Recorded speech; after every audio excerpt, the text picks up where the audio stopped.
13 June নিয়মিত প্রশিক্ষণের আওতায় আকাশে উড্ডয়ন করেছিল ভারতীয় বিমান বাহিনীর বহুল ব্যবহৃত পরিবহন বিমান AN-32।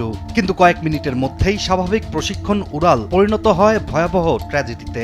দেশটির আসামের জোরহাট বিমান ঘাঁটিতে বিধ্বস্ত হয়ে আগুনে পুড়ে যায় পুরো বিমানটি। মুহূর্তেই ছড়িয়ে পড়ে কালো ধোঁয়ার কুণ্ডলী, আর সেই ধোঁয়ার আড়ালেই হারিয়ে যায় 5 জন বিমান সদস্যের প্রাণ।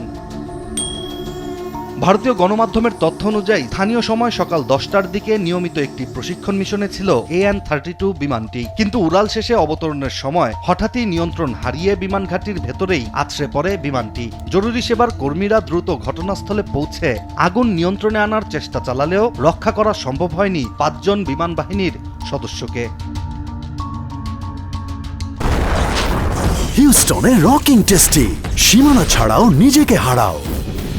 ভয়াবহ এই দুর্ঘটনার পর এক বিবৃতিতে ভারতীয় বিমান বাহিনী গভীর শোক প্রকাশ করে জানিয়েছে, নিয়মিত উড্ডয়নের সময়ই দুর্ঘটনা ঘটে এবং ঘটনার কারণ অনুসন্ধানে ইতোমধ্যেই তদন্ত শুরু হয়েছে। দুর্ঘটনাস্থল ঘিরে চলছে প্রাথমিক অনুসন্ধান ও তথ্য সংগ্রহের কাজ।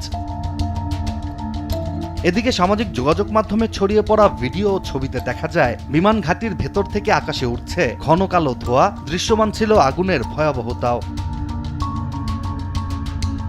অন্যদিকে দুর্ঘটনার শিকার হওয়া বিমানটি ছিল ভারতীয় বিমান বাহিনীর বহরে থাকা অ্যান্টনভ AN-32, যেটিকে দীর্ঘদিন ধরেই ওয়ার্কহর্স বা কর্মযোদ্ধা হিসেবে বিবেচনা করা হতো। সোভিয়েত ইউনিয়নে ভারতের বিশেষ চাহিদা অনুযায়ী তৈরি এই বিমান দুর্গম পাহাড়ি অঞ্চল, উচ্চ তাপমাত্রা কিংবা প্রতিকূল আবহাওয়াতেও নির্ভরযোগ্য পরিবহন সেবার জন্য পরিচিত ছিল। প্রায় 100টি AN-32 এখনও ভারতীয় বিমান বাহিনীর বিভিন্ন অভিযানে ব্যবহৃত হচ্ছে।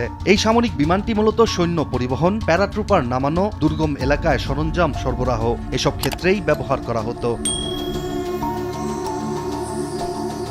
এখন কি কারণে বিধ্বস্ত হলো AN-32? বিমানটিতে কোনো যান্ত্রিক ত্রুটি ছিল নাকি রয়েছে অন্য কোনো কারণ? সেই প্রশ্নের উত্তর খুঁজতে ভারতে শুরু হয়েছে উচ্চ পর্যায়ের তদন্ত।